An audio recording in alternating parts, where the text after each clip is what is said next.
I want you to talk about today, right now, why do we actually even need to talk about colon cancer awareness? Because frankly, colon cancer, unfortunately, is the most preventable cancer that's out there. By far, it is one of the few cancers that actually has a screening test that we can catch early and remove those precancerous lesions before they become cancer. And my hope is that someday I won't ever have to worry about Colon Cancer Awareness Month, because there won't be enough colon cancer diagnoses to even worry about this. But I want to tell you about a story of a patient of mine.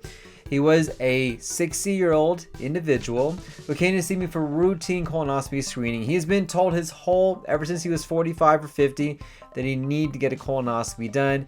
He ignored it because he heard the horror stories about the prep. He heard other stories that other friends had told of him, and he frankly didn't want to get this done. And he eventually came to see me because his wife told him he needed to get checked out to make sure everything was doing okay. And we talked about the risks and the benefits of the colonoscopy. I talked to him about why I recommended for him to go ahead and proceed with the colonoscopy as well. We did the colonoscopy last week, and unfortunately, he was diagnosed with colon cancer. And I can tell you, this is such an unfortunate story because it happens more often than it doesn't. And I see this all the time in my office, where patients or people delay getting the routine colonoscopies because they're worried about the prep. They're worried about the sedation. They're worried about that camera going in, and they want to know exactly if there's going to be a problem with that. And because of these fears, they end up delaying things, and those fears end up leading to the diagnosis of colon cancer. And the unfortunate thing about colon cancer is that it typically doesn't present as anything until it's too late. By the time you have cancer, that's when you have symptoms of bleeding, change in bowel habits, weight loss, abdominal pain. And our goal is to find these precancerous lesions before they become cancer and remove them so you don't have to worry about them, and they don't have to ever cause symptoms for you or your loved ones as well. So what can you do today to prevent your risk for developing colon cancer?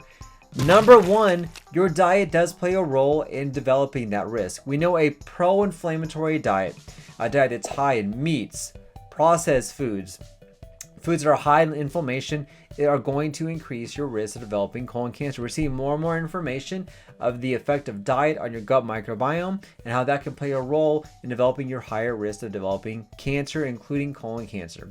Number two is that you need to know your family history. Do you have a family member that's been diagnosed with colon cancer or even colon polyps? Yes, that's important as well, because if you have a first-degree relative or multiple second or third degree relatives, this could mean you have the genes that can make it more likely for you to develop colon cancer. And the third thing that you need to do to prevent colon cancer is to get a colonoscopy. Now, I know there's so many cancer tests that are out there for colon cancer, but universally, every single GI doctor, including me, who specializes in colon cancer and colon tests, recommends getting a colonoscopy. By far, this is the most effective test.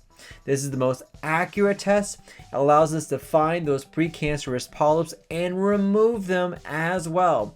It's fantastic. The complication rate is low. The prep is better. Your sleep the whole time. It's the best sleep you ever had. But by far, this is going to be the most important thing that you can do when it comes to colon cancer. So let me know in the comments down below. Do you have a question about colon cancer or colon cancer screening? Do you have a question about the colonoscopy itself? Comment down below. I would love to hear what you guys have to say. But really, please, if you haven't already, please get your colonoscopy to get screened for colon cancer. If you're enjoying these videos, I really would appreciate it if you smash that like button, comment down below, and don't forget to subscribe to my channel where you can get great tips like you're watching in today's video. And guys, don't forget, let's talk about poop.